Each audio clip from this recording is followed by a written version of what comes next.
부탁 하나 거절 못해서 속으로 끙끙 앓다가 정작 어떤 사람은 한마디로 관계를 딱 끊어내는 걸 보고 부러웠던 적 있나요? 나는 착해서 이러지도 저러지도 못하는데 저 사람은 나보다 덜 착해서 저렇게 냉정한 걸까 하는 생각이 스칩니다. 카톡 답장을 3번 고쳐 쓰다가 결국 예전과 똑같이 알겠다고 보내고 나서 이불 속에서 왜 또 그랬을까 자책했던 밤도 있었을 겁니다. 그런데 심리학에서는 정반대의 이야기를 합니다. 손절을 잘하는 사람이 덜 착한 게 아니라 당신의 착함이 방향을 잘못 잡고 있는 겁니다. 진짜 착함과 가짜 착함은 겉모습이 똑같아 보이지만 작동하는 원리가 완전히 다릅니다. 실제로 여러 연구에 따르면 관계를 정리하는 데 능숙한 사람일수록 오히려 공감 능력과 자존감 지표가 더 높게 나타납니다. 왜 그런 걸까요? 오늘 영상에서는 착한데도 손절을 못하는 사람과 착하면서도 손절을 잘하는 사람 사이에 어떤 심리적 차이가 있는지 하나씩 파헤쳐 보겠습니다. 오늘 영상이 끝날 때쯤 당신이 손절 앞에서 매번 무너졌던 이유가 나약함이 아니라 착함의 방향 설정 오류였다는 걸 알게 되실 겁니다. 한 가지 장면을 떠올려 보세요. 누군가 또 돈을 빌려달라고 합니다. 이번이 3번째입니다. 마음속에서는 거절해야 한다는 걸 분명히 알고 있습니다. 통장 잔고를 떠올리고 지난번에도 늦게 갚았던 걸 떠올리고 이번에도 같은 패턴이 반복될 거란 것도 압니다. 그런데 입에서는 이렇게 나옵니다.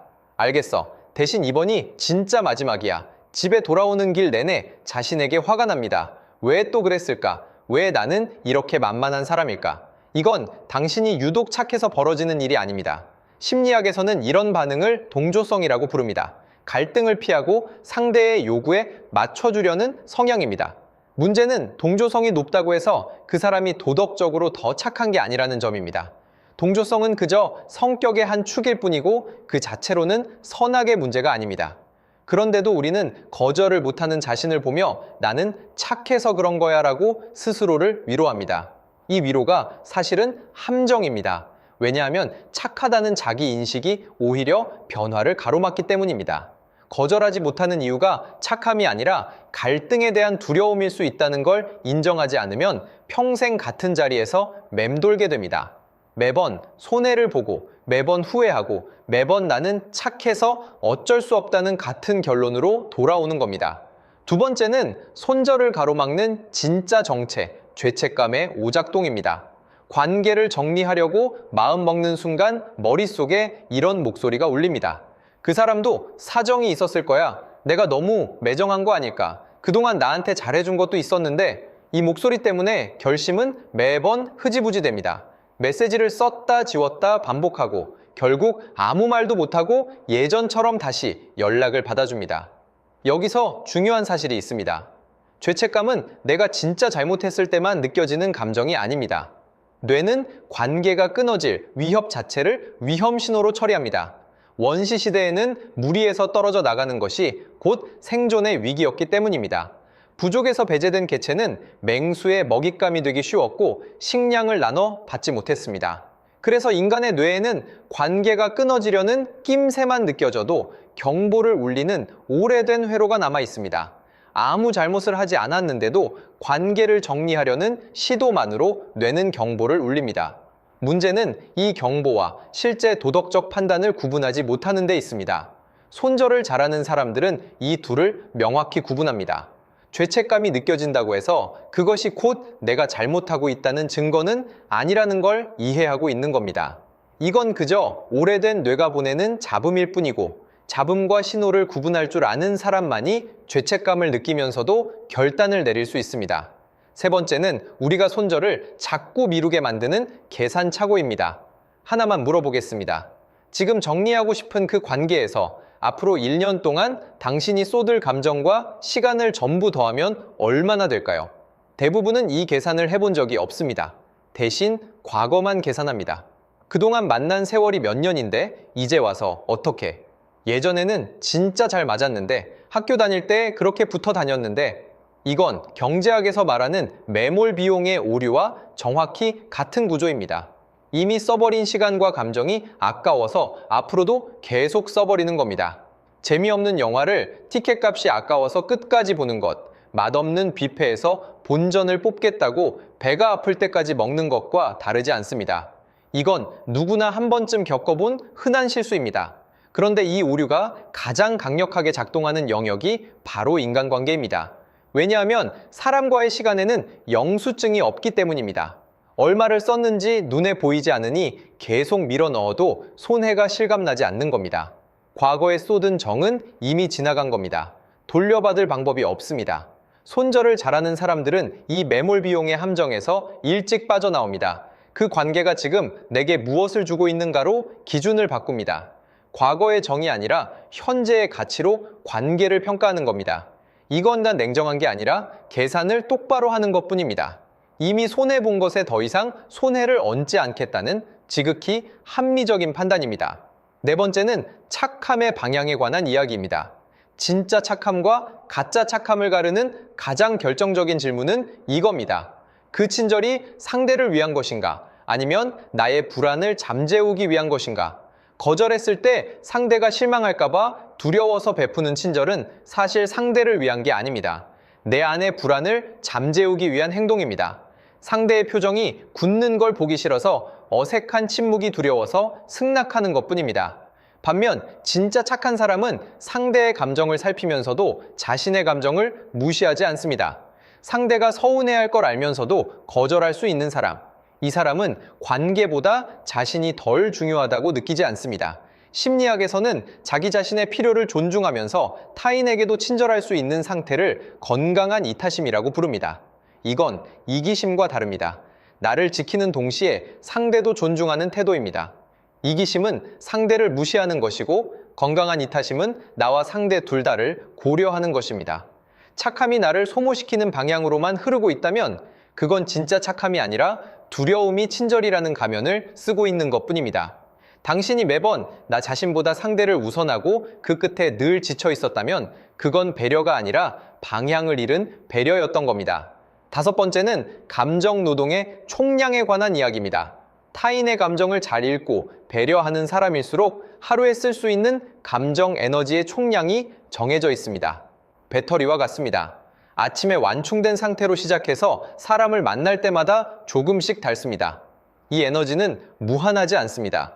모든 관계에 똑같이 나눠주면 정작 정말 중요한 사람에게 줄 몫이 남지 않습니다. 100명에게 조금씩 나눠주는 것과 5명에게 온전히 쏟는 것 중 어느 쪽이 관계의 질을 더 높일지는 명확합니다. 그런데도 많은 사람이 모든 관계를 지키려다가 정작 소중한 관계에는 소홀해집니다. 고등학교 동창, 회사 동료, 오래된 지인까지 전부 같은 온도로 챙기려다 보니 정작 가족이나 진짜 가까운 친구에게는 지친 얼굴만 보여주게 됩니다. 밖에서는 좋은 사람 소리를 듣는데 정작 집에 와서는 예민하고 날카로워지는 사람들이 여기에 해당합니다. 에너지를 엉뚱한 곳에 다 써버렸기 때문입니다. 손절을 잘하는 사람들은 이 총량의 법칙을 본능적으로 이해하고 있습니다. 누군가를 안쪽 원 밖으로 내보내야 정말 중요한 사람에게 더 깊은 에너지를 쓸 수 있다는 걸 알고 있는 겁니다. 관계를 정리하는 건 인색해지는 게 아니라 남은 관계에 더 진심을 다하기 위한 선택입니다. 여섯 번째는 타인의 감정까지 대신 책임지려는 습관에 관한 이야기입니다. 착한 사람일수록 상대가 서운해하면 그 감정의 원인이 나에게 있다고 착각합니다. 저 사람이 화난 건 내 탓이야. 내가 좀 더 맞춰줬어야 했나. 하지만 심리학에서는 이걸 과잉 책임감이라고 부릅니다. 타인의 감정을 관리하는 건 본래 그 사람 자신의 몫입니다. 상대가 실망했다고 해서 그 실망을 해결해 줄 의무가 나에게 있는 건 아닙니다. 이 경계를 착각하는 순간 모든 관계에서 을이 되어버립니다. 진짜 손절을 잘하는 사람은 상대의 반응까지 자신이 통제하려 들지 않습니다. 내가 거절한 것과 그 이후 상대가 느끼는 감정은 별개의 영역이라는 걸 압니다. 상대가 서운해할 수는 있지만 그 서운함을 없애주는 건 내 역할이 아닙니다. 이 구분이 명확해지는 순간부터 거절은 훨씬 가벼워집니다. 심리학자들은 이걸 정서적 분화라고 부릅니다. 상대의 감정과 나의 감정을 하나로 뒤엉키지 않게 구분해서 볼 수 있는 능력입니다. 정서적 분화 수준이 높은 사람일수록 관계에서 덜 흔들리고 더 안정적인 결정을 내린다는 연구 결과도 있습니다. 7번째는 자존감과 경계 설정의 관계입니다. 자기 가치를 낮게 평가하는 사람일수록 손절 이후에 이런 생각에 시달립니다. 내가 너무 예민한 거 아닐까? 나 하나 참으면 되는데 유난 떠는 거 아닐까? 저 사람도 나 없으면 힘들 텐데. 반면 자기 가치를 명확히 아는 사람은 다릅니다. 이 관계가 나를 갉아먹고 있다면 끝내는 게 맞다는 판단을 감정 소모 없이 내립니다. 연구에 따르면 명확한 경계를 설정할 수 있는 사람일수록 오히려 더 깊고 안정적인 관계를 유지하는 경향이 있습니다. 에너지가 분산되지 않고 신뢰할 수 있는 소수에게 집중되기 때문입니다. 경계를 긋는 능력과 자존감 사이에는 강한 상관관계가 있다는 것이 반복적으로 확인되고 있습니다. 자기 가치를 아는 사람만이 이 관계는 나를 소모시킨다는 판단을 내리고 실제로 행동에 옮길 수 있습니다. 8번째는 인정 욕구와 손절의 관계입니다. 손절을 못하는 사람들의 마음속 깊은 곳에는 흔히 이런 두려움이 있습니다. 저 사람이 나를 나쁜 사람이라고 생각하면 어떡하지? 내 대한 소문이 안 좋게 돌면 어떡하지? 이건 관계 자체에 대한 애정이 아니라 타인의 평가에 대한 두려움입니다. 나쁜 사람으로 보이고 싶지 않다는 마음이 관계를 계속 붙잡게 만드는 겁니다. 그런데 여기서 역설이 하나 있습니다. 모두에게 좋은 사람으로 남으려는 시도 자체가 실은 가장 이기적인 선택일 수 있습니다. 왜냐하면 내 평판을 지키기 위해 나 자신을 계속 갉아먹고 있는 것이기 때문입니다. 진짜 손절을 잘하는 사람은 모든 사람에게 좋은 평가를 받아야 한다는 압박에서 자유롭습니다. 몇몇 사람에게는 냉정하다는 말을 들을 수도 있다는 걸 받아들입니다. 그 불편함을 감수할 수 있는 것 자체가 성숙함의 증거입니다. 타인의 평가보다 자기 삶의 질을 더 우선순위에 두는 사람만이 이 두려움을 넘어설 수 있습니다. 당신이 최근 누군가와 거리를 두면서도 마음이 불편했다면 그건 당신이 나쁜 사람이라서가 아닙니다. 오히려 자기 자신의 가치를 지킬 줄 아는 사람이라는 증거입니다. 다만 그 판단을 실제 행동으로 옮기는 연습이 아직 부족했을 뿐입니다. 이제 그 연습을 도와드리겠습니다. 첫 번째 방법, 거절하기 전에 3초만 멈추세요. 부탁을 받는 순간 반사적으로 알겠다는 말이 튀어나오려 할 때 그 말을 삼키고 3초만 침묵하세요. 상대의 눈을 보면서 속으로 하나, 둘, 셋을 세는 것만으로 충분합니다. 이 3초 동안 진짜 내가 원하는 대답이 무엇인지 스스로에게 물어볼 시간이 생깁니다. 반사적인 승낙은 대부분 두려움에서 나오고 3초의 침묵 후에 나오는 대답은 진짜 판단에서 나옵니다. 그리고 3초 뒤에 나오는 대답이 여전히 승낙이라면 그건 진심에서 나온 선택이니 괜찮습니다. 두 번째 방법, 죄책감과 잘못을 분리해서 적어보세요. 손절을 고민하는 관계가 있다면 종이를 반으로 나눠 적어보세요. 왼쪽에는 내가 이 사람에게 실제로 잘못한 것, 오른쪽에는 그냥 마음이 불편한 것. 대부분의 경우 왼쪽 칸은 텅 비어 있습니다. 죄책감이 실제 잘못 때문이 아니라 관계가 끊어질 때 뇌가 보내는 경보일 뿐이라는 걸 눈으로 확인하는 겁니다. 눈으로 직접 확인하는 순간 그 죄책감의 무게는 절반으로 줄어듭니다. 세 번째 방법, 그 관계의 미래 가치를 계산해 보세요. 과거에 좋았던 기억이 아니라 앞으로 1년 동안 이 관계가 나에게 무엇을 줄지를 기준으로 판단하세요. 연락할 때마다 에너지가 채워지는지 아니면 매번 닳아 없어지는지를 떠올려 보세요. 과거는 이미 지나갔고 돌려받을 수 없습니다. 중요한 건 오직 지금부터입니다. 네 번째 방법, 관계를 완전히 끊지 말고 온도를 낮춰보세요. 손절이 부담스럽다면 처음부터 완전히 끊어낼 필요는 없습니다. 연락 빈도를 줄이고 답장 속도를 늦추고 만나는 횟수를 서서히 줄이는 것도 충분한 손절입니다. 죄책감 없이 거리를 두는 가장 현실적인 방법입니다. 중요한 건 속도가 아니라 방향입니다. 다섯 번째 방법, 타인의 반응은 그 사람의 몫으로 남겨두는 연습을 하세요. 거절한 뒤 상대가 서운한 티를 내더라도 그 감정을 풀어주려고 조급하게 움직이지 마세요. 상대의 감정은 상대가 처리할 몫이고 나는 내 결정에 책임을 지면 됩니다. 이 구분을 반복해서 연습할수록 죄책감은 점점 옅어집니다. 여섯 번째 방법, 냉정하다는 말을 들을 각오를 미리 해두세요. 관계를 정리하면 누군가는 분명 뒤에서 저 사람 변했다, 냉정해졌다고 말할 수 있습니다. 이 말을 듣기 전에 미리 마음속으로 인정해 두세요. 그래, 누군가에게는 그렇게 보일 수도 있어. 미리 각오한 평가는 실제로 그 말을 들었을 때 훨씬 덜 아픕니다. 모든 사람에게 좋은 사람일 필요는 없다는 걸 스스로에게 반복해서 말해주세요. 7번째 방법, 손절 이후의 감정을 기록하세요. 관계를 정리한 뒤 일주일이 지나고 나서 스스로에게 물어보세요. 지금 더 편한가, 더 불안한가, 짧게라도 메모를 남겨보세요. 대부분의 경우 시간이 지날수록 후련함이 커진다는 걸 스스로 확인하게 됩니다. 이 기록이 다음 손절을 결정할 때 가장 강력한 증거가 되어줍니다. 지금까지의 내용을 정리해 보겠습니다. 동조성과 착함은 다릅니다.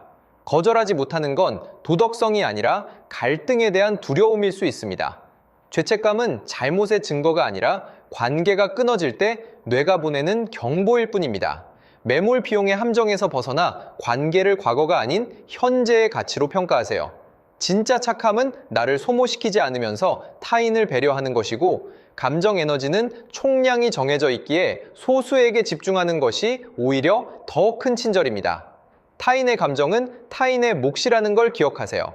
경계를 설정하는 능력은 자존감의 가장 확실한 증거이고, 모든 사람에게 좋은 사람으로 남으려는 마음이야말로 오히려 나를 가장 지치게 만드는 함정이라는 것도 잊지 마세요. 손절을 못해서 괴로웠던 건 당신이 부족해서가 아닙니다. 그건 당신의 착함이 자신을 향하는 법을 아직 배우지 못했기 때문입니다. 관계를 정리할 줄 아는 당신은 이미 대부분의 사람들보다 자기 자신을 더 깊이 이해하고 있는 사람입니다. 이 영상이 도움이 되셨다면 좋아요와 구독 부탁드립니다. 좋아요 하나가 이런 영상을 계속 만드는데 큰 힘이 됩니다. 그리고 댓글로 여러분의 이야기를 들려주세요. 손절을 결심했던 순간, 손절 이후 오히려 편안해졌던 경험, 아직도 망설이고 있는 관계가 있다면 어떤 이야기든 좋습니다. 여러분의 경험 하나하나가 같은 고민을 하고 있는 다른 분들에게 큰 위로가 될 수 있습니다. 특히 아직 결심을 못 내리고 망설이는 분이 있다면 오늘 알려드린 3초의 침묵부터 딱 한 번만 시도해보세요. 그 3초가 생각보다 많은 걸 바꿔줄 겁니다. 다음 영상에서는 손절 이후에 반드시 찾아오는 후폭풍, 그 관계였던 사람이 다시 다가올 때 흔들리지 않는 방법을 다뤄보겠습니다. 그럼 다음 영상에서 뵙겠습니다. 구독, 좋아요, 감사합니다. 안녕!